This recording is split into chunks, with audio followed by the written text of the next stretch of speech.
Welcome to the Real News Network. I'm Paul Jay in Washington. On May 16th, General Ray Odierno, the Army Chief of Staff, announced that Africom, the American military mission in Africom, would expand its activities, sending soldiers throughout the continent in a new plan of training, and it would involve a new combat detachment. Now, a combat division, I should say.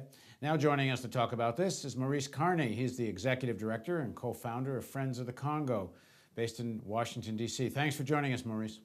It's my pleasure being here with you. So what do we know so far about this mission, and what do you make of it? Well, the mission itself represents an escalation of the militarization of the African continent. And really, it's a logical extension of what has transpired since the establishment of the Africa Command in 2008 under President Bush, initiated by Donald Rumsfeld, which has unfortunately been carried on by the Obama administration. So the announcement of brigades going to the continent, rotation, is not much of a surprise at all.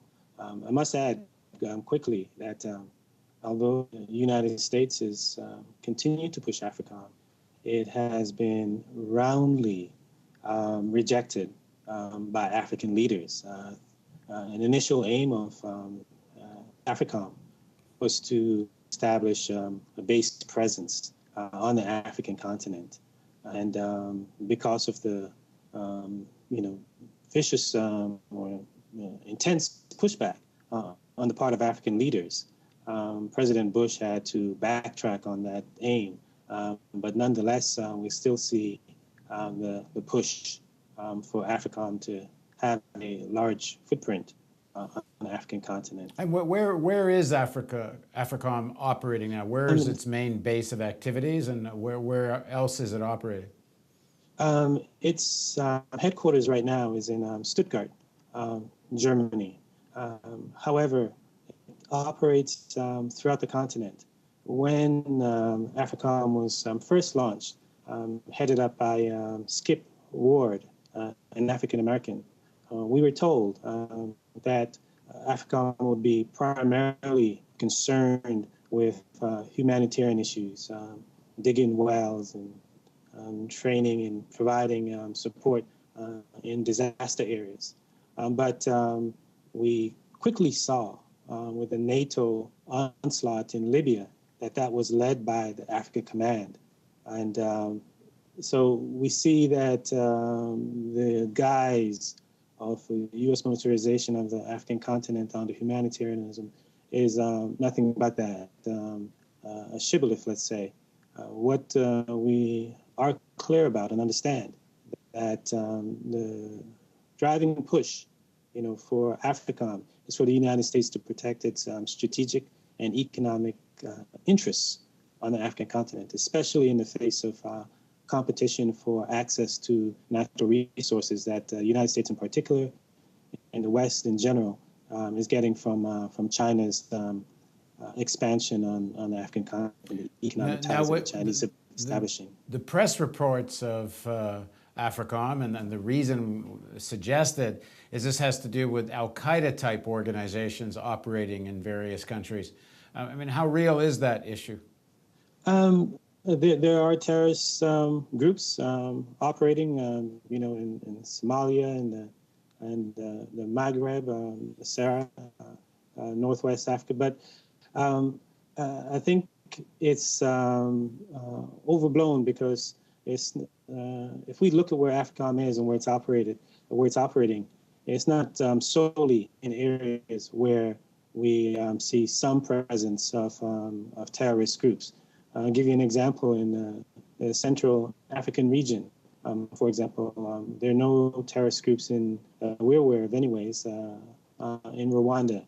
And they receive large shipments of equipment. They get training, intelligence, and money from the United States. So although terrorism is a casus belli for the United States, we see that the larger issue is the protection of their strategic interests and their economic interests on the continent. Now, you were saying there's been a pushback by many African countries on the role of Africom. But on the other hand, many African countries are kind of rather friendly to the United States, and there's been a lot of popular resistance to them, if I understand correctly, in terms of Arab Spring. There's been somewhat of an African Spring, quite violently repressed by many regimes. Is there any evidence that Africom is supporting, training, or connected to any of the more repressive measures by various governments? Certainly. And the relationship with these repressive regimes predate Africom.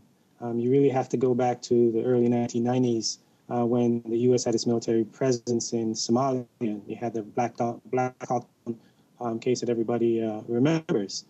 Since that time, the United States had vowed not to have its troops be subjected to that kind of humiliation. And in the Clinton administration, what was developed was a policy that was dubbed the Renaissance Leaders of Africa, where the United States identified several leaders as the future leaders, the so-called Renaissance Leaders of Africa. They included figures such as Paul Kagame of Rwanda, Yoweri Museveni of Uganda, Meles Zenawi of Ethiopia, who was just invited here to the United States for the G8 meetings at Camp David. So those are some of the figures. And a couple of things that those individuals that I just named have in common. And one is they've invaded another African country.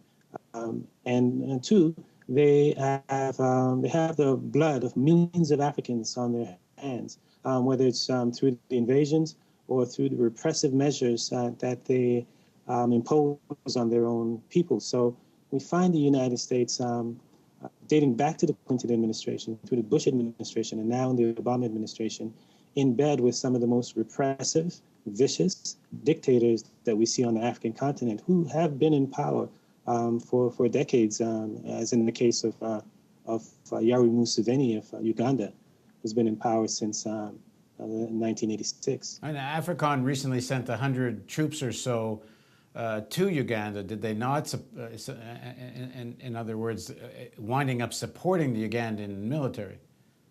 Oh, absolutely. Not only did they send 100 troops, but prior to sending troops, they sent $45 million aid and equipment and also drones to Uganda. And Uganda, as I've shared with you, it's been one of the most repressive regimes on the continent, invaded the Congo twice with its partner Rwanda, both in 1996 and in 1998, and had been sanctioned by the International Court of Justice. Congo brought Uganda to the court for Uganda's invasion and looting of Congo.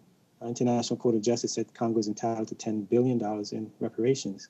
So with the U.S. increasing its aid to Uganda, sending advisors, and unfortunately getting young people, where we see so-called humanitarian institutions calling for U.S. military engagement in Uganda and Central African region under the guise of humanitarianism in pursuit of a war criminal in Joseph Kony.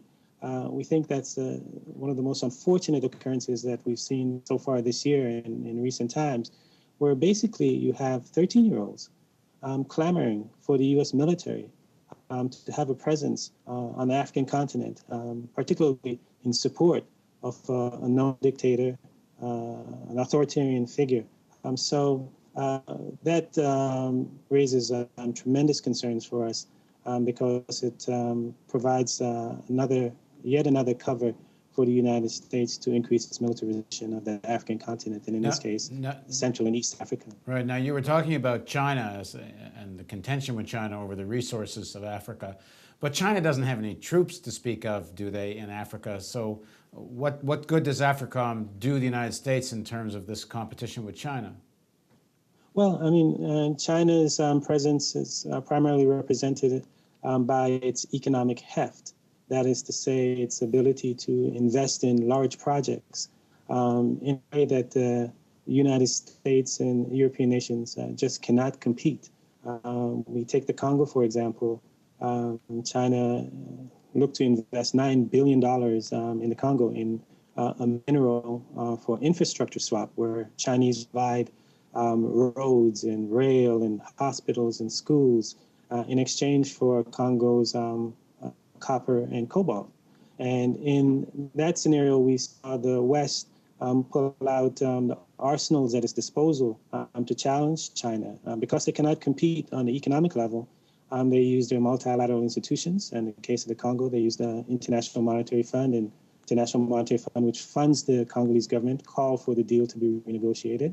In other instances, they may use the military because that's where they can compete, where the U.S. aligns itself with these strongmen that we see in Rwanda and Uganda and Ethiopia and elsewhere. And as a result of this military alignment, the United States is able to secure access to natural resources, whether it's strategic minerals or oil. Right, but China's had no problem working and investing in countries that have repressive dictatorships. They don't seem to have any issues with supporting dictators themselves, do they? Well, they have no problems in working in repressive environments. You're correct in that regard, and this is that's an excellent point that you bring up. Where this is where African civil society and social justice movements come into play, because whether you're talking about China, or you're talking about the United States or European nations, the destiny of Africans cannot be left in the hands of foreign powers. It's the African people that are best placed to protect the interests of Africans. One positive sign in terms of relations with Africans with China is that China will just as well operate in an environment where there's a dictatorship, but also an environment where you have a democratic elected government, as long as their economic interests are protected.